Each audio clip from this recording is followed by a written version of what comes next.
नमस्कार, माझे नाव आहे सौ अवंतिका हेमंत कदम.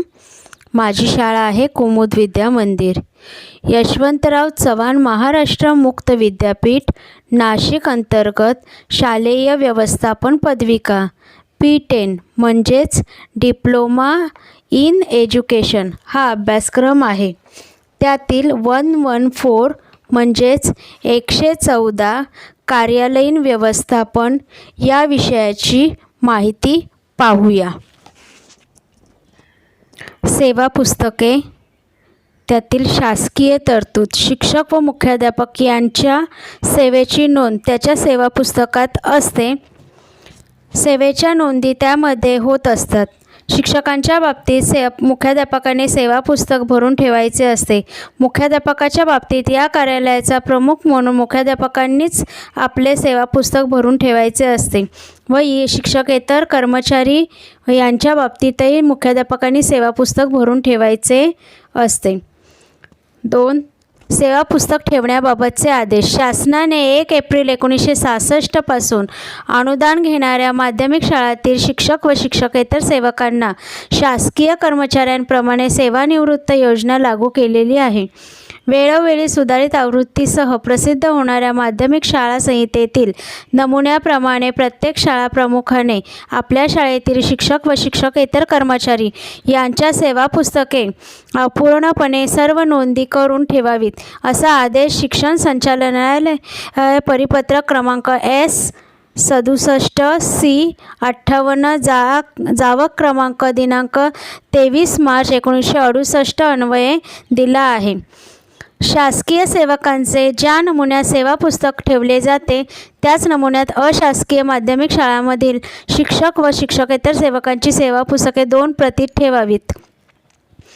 त्यात शिक्षकांच्या सर्व सरकारमान्य शाळांतील सेवांची नोंद घेऊन त्यावर संबंधित शाळा शिक्षकांची योग्यता राखण्याचा स्वाक्षरी घेऊन सेवा पुस्तकाची एक प्रत संबंधित शिक्षकाकडे किंवा कर्मचाऱ्याकडे ठेवावीत.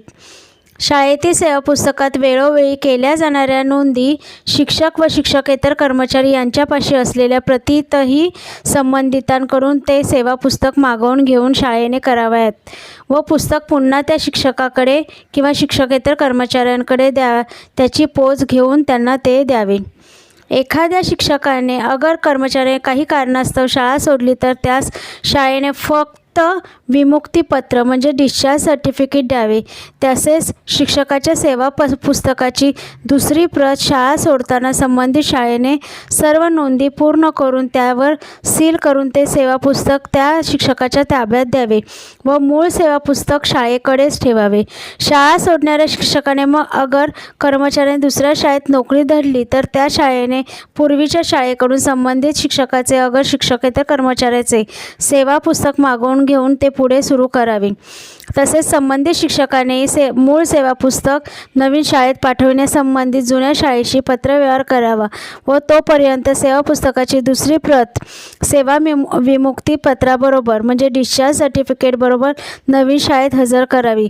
शिक्षकाकडे असलेल्या सेवा पुस्तकाच्या दुसऱ्या प्रतीतही नवीन शाळेने वेळोवेळी नोंदी करण्याची व्यवस्था करावी. तसेच जुन्या शाळेकडून मूळ सेवा पुस्तक येईपर्यंत शिक्षकाने हजर केलेल्या दुसऱ्या सेवा पुस्तकातील प्रतीतील नोंदीवरून शिक्षकाचा पगार, रजा इत्यादी बाबत नियमाप्रमाणे निर्णय घ्यावा.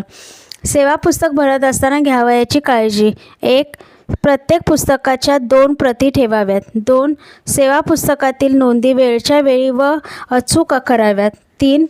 रजा, वेतनवाढ, दक्षता रोध, वरिष्ठ वेतन श्रेणी आदी बाबतीत शालेय समितीचा ठराव व मुख्याध्यापकांच्या बाबतीत संस्थेचा ठराव करूनच सेवा पुस्तकातील नोंदी कराव्यात.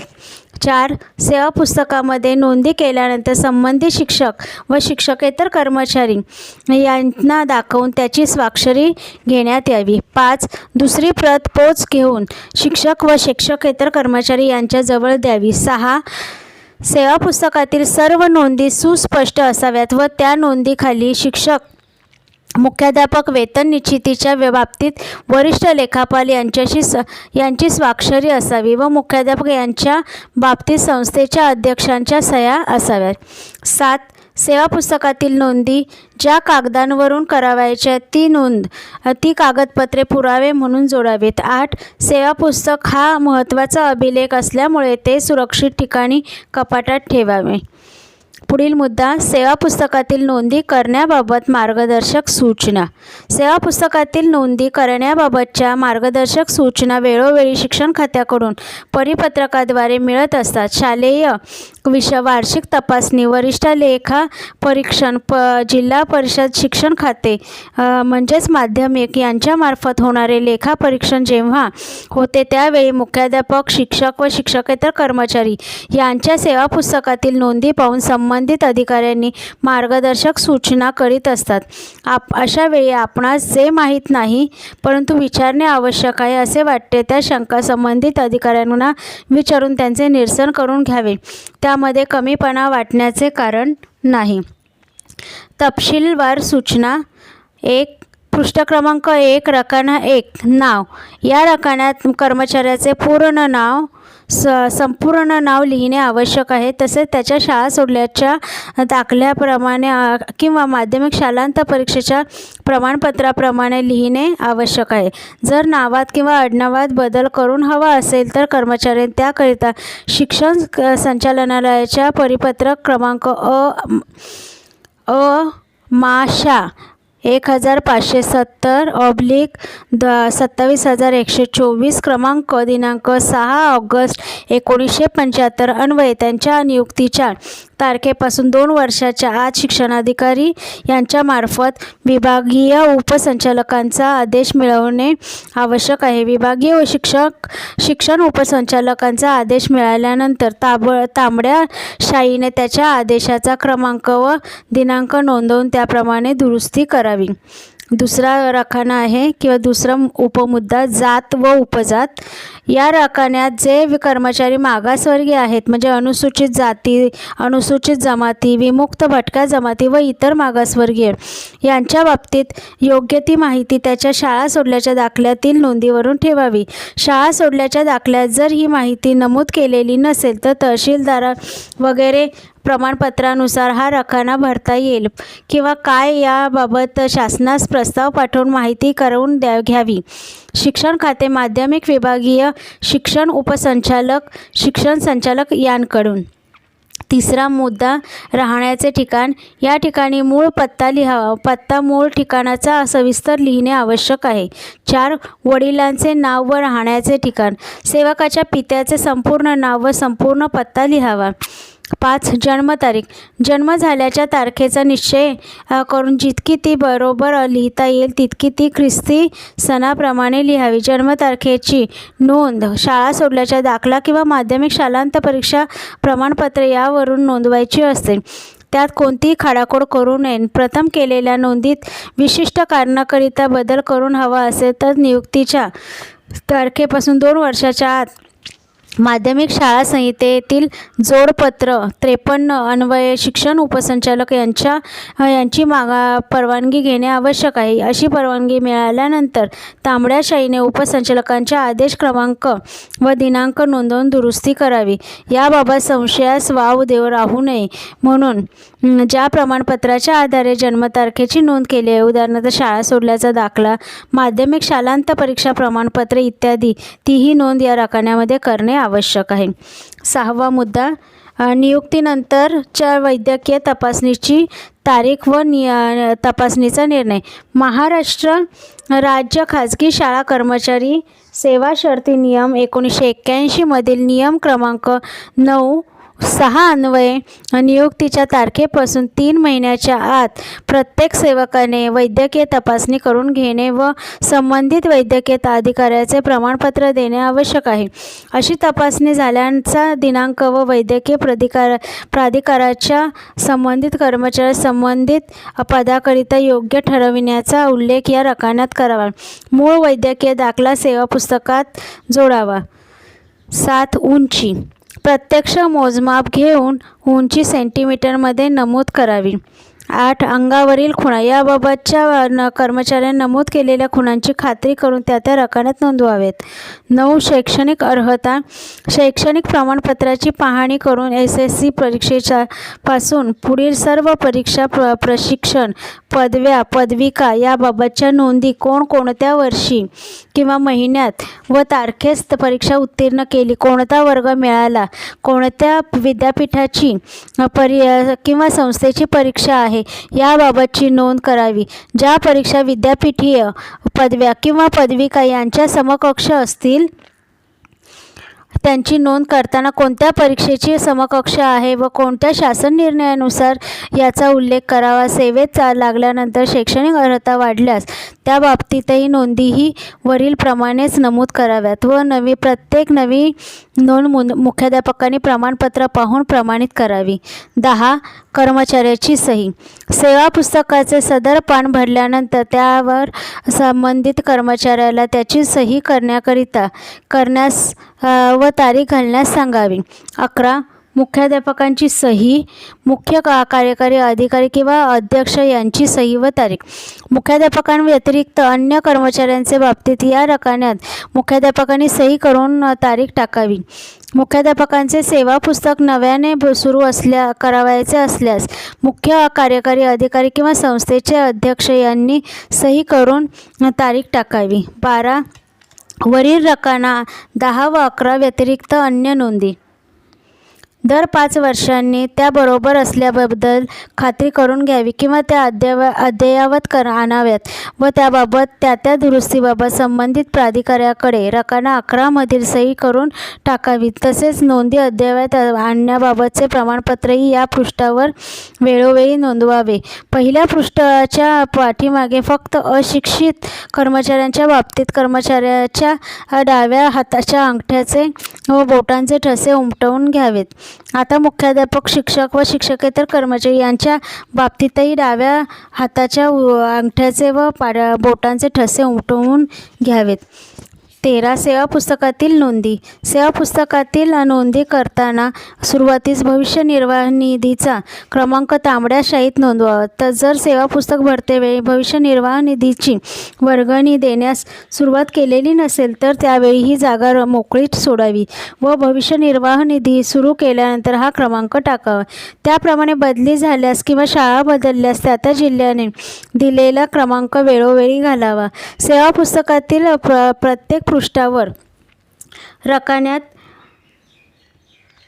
संबंधित कर्मचाऱ्याचे नाव लिहावे व सेवा पुस्तकातील सर्व पृष्ठांना क्रमांक दिलेले नसतील तर ते द्यावेत. 14.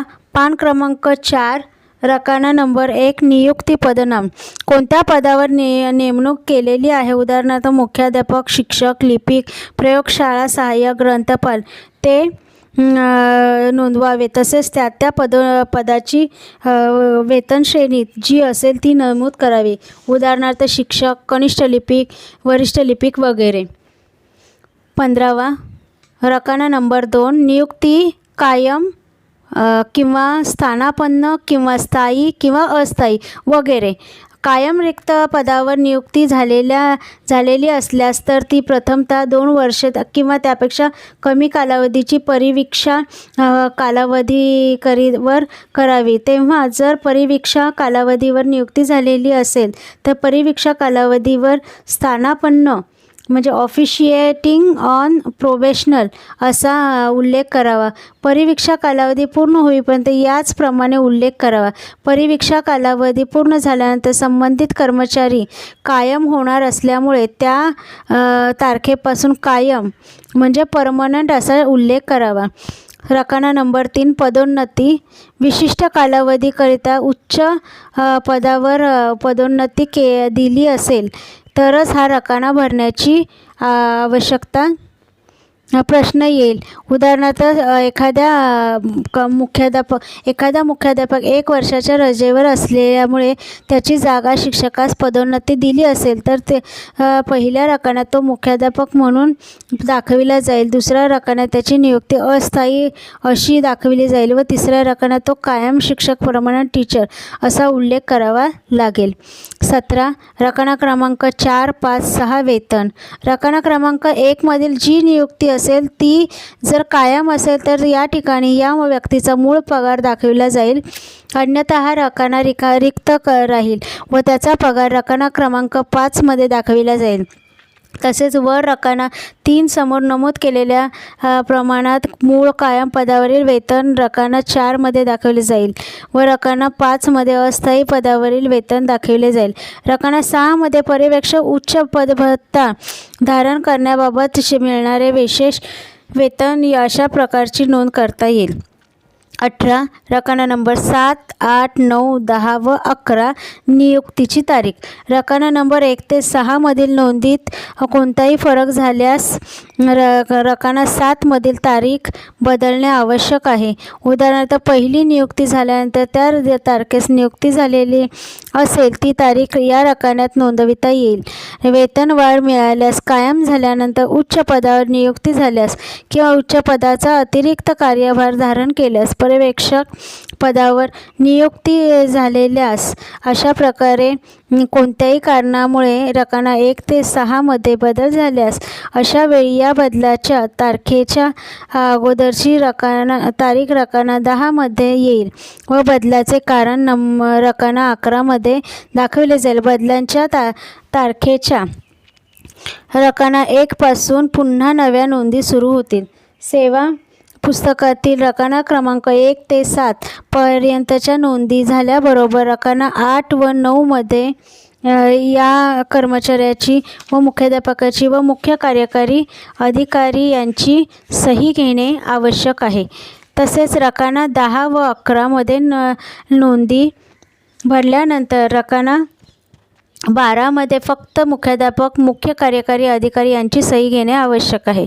रकाना नंबर 13 व 14 रजा घेतल्यास रजेचा प्रकार. उदाहरणार्थ अर्जित रजा, विनावेतन रजा, अर्धपगारी परावर्तित रजा, प्रत्यर्पित रजा, बाळंतपणाची रजा व त्या रजेचा कालावधी. तसेच ही रजा मंजूर केल्याबद्दल संस्थेच्या आदेशाचा क्रमांक येथे नोंदविणे आवश्यक असते. त्याबाबतची संबंधित प्राधिकाऱ्याची सही रकाना 14 मध्ये नमूद करणे आवश्यक आहे. रजेच्या कालावधीत जर वेतनवाढीची तारीख असेल तर संबंधित कर्मचारी प्रत्यक्ष ज्या दिवशी कामावर हजर होईल त्या दिवशी ती वेतनवाढ प्रत्यक्षात लागू होईल. पर्यायाने रकाना 10 मधील नोंद रजा संपते त्या दिवसाची होईल व त्यानंतरची नोंद घेताना रकाना 7 मध्ये रुजू झाल्याची तारीख दाखविली जाईल.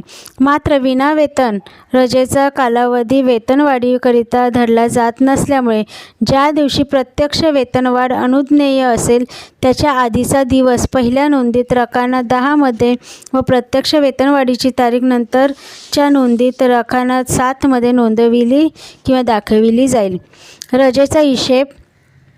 रजेचा हिशेब ठेवतानाही रजेच्या हिशेबाच्या तक्त्यात कर्मचाऱ्याचे नाव, सतत सेवा सुरू झाल्याची तारीख, जन्मतारीख व सेवानिवृत्तीची तारीख याबाबतची नमूद करणे आवश्यक आहे. रजेच्या प्रकारानुसार रजेचा हिशेब तक्त्यात ठेवला जातो.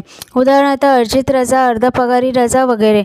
अर्जित रजा फक्त बिनसुट्टीच्या म्हणजे नॉन वोकेशनल विभागात काम करणाऱ्या सर्व कर्मचाऱ्यांसाठी व मुख्याध्यापकांना अनुज्ञेय आहे.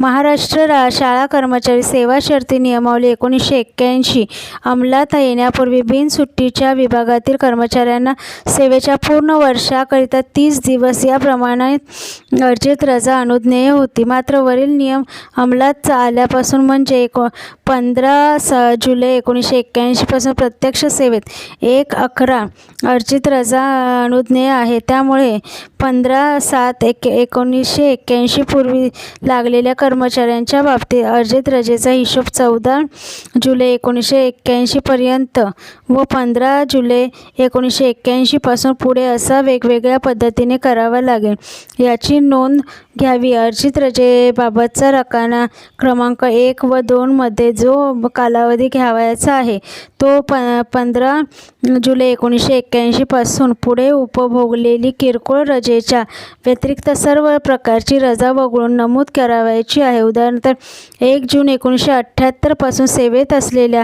व्यक्तीस त्याने 14 जुलै 1981 पर्यंत 3 वर्षे 44 दिवस हा त्याच्या सेवेचा कालावधी होईल व तो रकाना 3 मध्ये दाखविला जाईल. रकाना 4 मध्ये त्याला जितके दिवस रजा अनुज्ञेय आहे ती दाखवावी लागेल, म्हणजे 90 दिवस. मात्र 15 जुलै 1981 पासून पुढे तो जेव्हा प्रत्यक्ष किरकोळ रजेच्या व्यतिरिक्त कोणत्याही रजेवर जाईल त्याला त्याच्या आदल्या दिवसापर्यंतचा म्हणजे सेवेचा कालावधी रकाना क्रमांक 1 व 2 मध्ये दाखवून प्रत्यक्ष दिवस रकाना 3 मध्ये दाखवावे लागेल व रकाना 4 मध्ये त्या कालावधीकरिता अनुज्ञेय रजा 1/11 या प्रमाणात दाखवावी लागेल. त्यानुसार रकाना 4 व रकाना 9 यांची बेरीज मात्र 240 दिवसांपेक्षा जास्त दिवस असल्यास 240 दिवस अशी नोंद रकाना 5 मध्ये होईल. प्रत्यक्ष रजेच्या तारखा व कालावधी तसे प्रत्यर्पित रजा म्हणजे सरेंडर लीव याचा कालावधी रकाना 6 व 7 मध्ये दाखवून शिल्लक रजा 9 मध्ये दाखवावी लागेल. मुख्याध्यापकांच्या बाबतीत ते रजा जरी सुट्टीच्या विभागातील कर्मचारी असले तरी 1 एप्रिल 1981 पासून पुढे त्यांच्या सेवेच्या प्रत्येक पूर्ण वर्षाकरिता 15 दिवस अर्जित रजा अनुज्ञेय होते. त्याप्रमाणे अर्जित रजा त्याच्या खाती जमा करावी लागेल. तसेच त्यापूर्वी जर त्यांना त्या वेळेच्या नियमाचे अधीन राहून सुट्टी उपभोगण्यास मनाई केलेली असेल तर त्या सुट्टीच्या कालावधीच्या प्रमाणात अर्जित रजा प्रत्यक्ष सुट्टीचा कालावधी रकाना 1, 2, 3 मध्ये दाखवून त्याच्या खात्यावर जमा करावी लागेल. पगारी रजेबाबतही पूर्ण वर्षाच्या सेवेचा कालावधी लक्षात घेऊन त्याच्या रकाना 10 ते 24 मध्ये नोंदी करण्यात याव्यात. प्रत्यक्षात अर्धपगारी रजा घेतल्यास ती 15, 16, 17 रकान्यात व परिवर्तित रजा घेतल्यास ती रकाना 18, 19, 20 मध्ये दाखवावी लागेल. मात्र रकाना 21 मध्ये परिवर्तित रजेच्या कालावधीच्या तक्त्याच्या खाली दिलेल्या सूचनाही पाहाव्यात. 20 रकाना क्रमांक 15 शिक्षा व बक्षीस. कर्मचाऱ्याला ज्या शिक्षा होतील उदाहरणार्थ वेतनवाढ पुढे ढकलणे, काही रकमेची वसुली, ठपका, ताकीद वगैरे त्याबाबत तसेच त्याच्या कामाबद्दल त्याला उत्तेजन किंवा पुरस्कार प्राप्त झाला असेल तर त्या बाबतीतील तसेच जादा वेतनवाढी वगैरे बाबतची नोंद या रकान्यात करणे आवश्यक आहे. काही आवश्यक सूचना. सेवा पुस्तकाचे शेवटी सेवा पडताळणीबाबतचे प्रमाणपत्र देणे आवश्यक आहे. प्रत्येक वर्षी हे प्रमाणपत्र भरून त्यातील शेवटच्या रकान्यात मुख्याध्यापकाची, मुख्य कार्यकारी अधिकारी यांची सही घेणे आवश्यक आहे. तसेच त्याचे पदनामही तेथे नमूद करणे आवश्यक आहे. जुन्या नमुन्यातील सेवा पुस्तके किंवा पूर्वीच्या संस्थेकडून त्याच्या शाळेतील सेवेबाबतची सेवा पुस्तके नवीन सेवा पुस्तकाने टॅगने जोडावीत. निरनिराळी ठेवू नये. सेवा पुस्तकाची शेवटी परंतु मलपृष्ठाचे आत खालील कागदपत्रे किंवा त्याच्या साक्षांकित केलेल्या सत्य प्रती जोडाव्या. 1. सुधारित वेतन श्रेणीची संदर्भातील विकल्प व वेतन निश्चितीबाबतची विवरणपत्रे. 2. सेवानिवृत्ती वेतनाबाबतचे विकल्प. 3. भविष्य निर्वाह निधी, सेवानिवृत्ती उपदान याबाबतचे नामनिर्देशन. 4.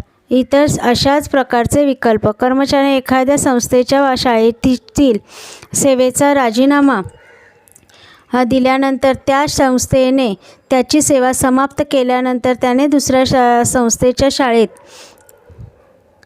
शाळेत नोकरी स्वीकारली तर अशा कर्मचाऱ्यांची मूळ संस्थेच्या शाळेत त्याच्या खात्यावर जमा झालेली रजा व्यापगत होते व नवीन संस्थेच्या शाळेत त्याने पुन्हा सेवा स्वीकारल्या पूर्वीच्या संस्थेच्या शाळेतील संचित रजेचा त्यास फायदा मिळू शकत नाही. कर्मचाऱ्याच्या शैक्षणिक अर्हतेच्या प्रमाणपत्राच्या सत्यप्रती त्याच्याकडून वेळोवेळी मिळवून त्याच्या वैयक्तिक फाईलमध्ये ठेवाव्यात. त्या सेवा पुस्तकाबरोबर जोडू नयेत. कर्मचाऱ्याने राजीनामा दिल्यास, त्याची सेवा समाप्त केल्यास किंवा तो सेवानिवृत्त झाल्यास त्याचे मूळ सेवा पुस्तक त्याच्याकडे देण्यात येऊ नये. पहिल्या 2 प्रकारात त्याने नवीन संस्थेमध्ये सेवा स्वीकारल्यास ते पूर्ण करून त्या संस्थेकडे रजिस्टरने पावती घेऊन पाठवावे. तिसऱ्या प्रकारात ते सेवानिवृत्ती वेतनाच्या कागदाबरोबर शिक्षणाधिकारी यांच्याकडे पाठवावे.